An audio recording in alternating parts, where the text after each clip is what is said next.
जय भीम के जाति की वजह से एक 9 साल के मासूम की इतनी बेरहमी से पिटाई हुई कि उसकी जान चली गई। ये सब याद रखा जाएगा। जिस परिवार ने अपना हंसता खेलता 9 साल का मासूम खो दिया, उसी परिवार पर गहलोत की पुलिस ने लाठियां बरसाई। गहलोत सरकार, ये तेरा जुल्म याद रखा जाएगा। और अब राजस्थान की ओर ये बहुजन समाज इतनी मजबूती से कूच करेगा कि राजस्थान की ओर ये बहुजन समाज अब इतनी मजबूती से कूच करेगा कि अशोक गहलोत 18 अगस्त को तू अपना मुख्यमंत्री आवास छोड़कर भागता नजर आएगा। खोला खून नहीं जो तुम समझ लो उसको पानी है। जय भीम, ये देश तो आजाद हो गया साहब, कि ये देश तो आजाद हो गया साहब, लेकिन वो मटका कब आजाद होगा जिस मटके को कभी बाबा साहेब अम्बेडकर को नहीं छूने दिया गया। आज उसी मटके को छूने की कीमत राजस्थान के जालौर के एक विद्यालय में एक 9 साल के मासूम इंदर मेघवाल को, उस मटके को छूने की कीमत अपनी जान देकर गंवानी पड़ी।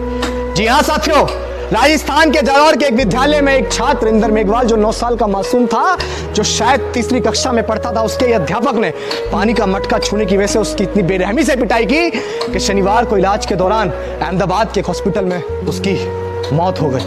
मैं इस देश के प्रधानमंत्री से पूछना चाहता हूं, जो देश का 75वां आजादी का अमृत महोत्सव मना रहे हैं, क्या ये आपका अमृत महोत्सव है? कमाल हो गया। आप इस देश के राजा हैं, आप इस देश के शासक हैं, लेकिन आपका एक भी बयान उस 9 साल के मासूम के लिए नहीं आया।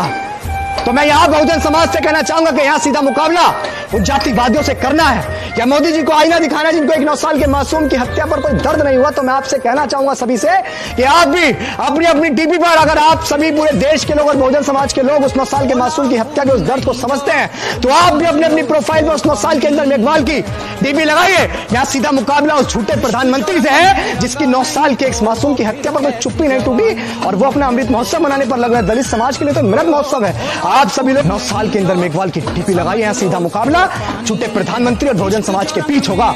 Justice for Inder Meghwal. अरे तू जो धमकी दे रहा है ना, हम भी ना कहा ऐसा कम, और तू जिन दादन के ऊपर कूद रहा उन दादन के जीजा हैं हम, बहन चोद।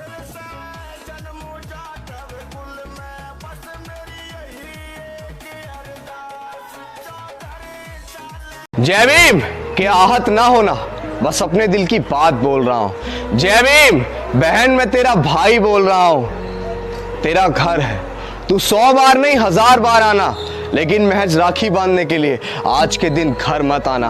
पाखंडवाद से मुंह मोड़ चुका हूं, ब्राह्मणवादी परंपराओं से नाता तोड़ चुका हूं, सरफरोशी जज्बा को में आदी हो गया है। अब तेरा भाई पक्का अम्बेडकर वादी हो गया है। तेरी सुरक्षा से मुझे कोई एतराज नहीं है, पर मेरी बहन, मेरा फर्ज किसी राखी का मोहताज नहीं है। समझदार बनिए। मैं सभी से कहना चाहूंगा कि रक्षा किसी बंधन की मोहताज नहीं है। बाबा साहेब अम्बेडकर ने अपने जीवित रहते हुए कभी राखी नहीं बंधवाई, लेकिन मरणोपरांत भी आज तक महिलाओं की सुरक्षा कर रहे हैं। कैसे? अपनी इच्छा, कौशल, शक्ति से, अपने ज्ञान से और अपने द्वारा लिखे भारत के संविधान से। समझदार बनिए। जय भीम कि कुछ लोग हमसे कह रहे हैं कि आजकल बड़ा कानून जा रहा है, कि कुछ लोग हमसे कह रहे हैं कि आजकल बड़ा कानून जा रहा है। तो भाई, जब संविधान विरासत में मिला हो ना, तो कानून का ज्ञान तो आ ही जाता है। यो शेर अकेला पड़ जागा, रे 100-200 पे भारी। जय भीम कि बाबा साहेब के इस लाडले की आवाज को कोई रोक सके, ऐसी कोई सुनामी नहीं। अरे बाबा साहेब के मिशन की सच्ची आवाज को कोई रोक सके, ऐसी कोई सुनामी नहीं। क्योंकि हमें दुश्मनी पसंद है बेटा, लेकिन किसी की गुलामी नहीं। अपनी आकड़ को कृपया अपनी जेब में रखें, वो बता देंगे तेरे दोस्त, तेरे मित्र, 4 गाड़ी नंबर मतलब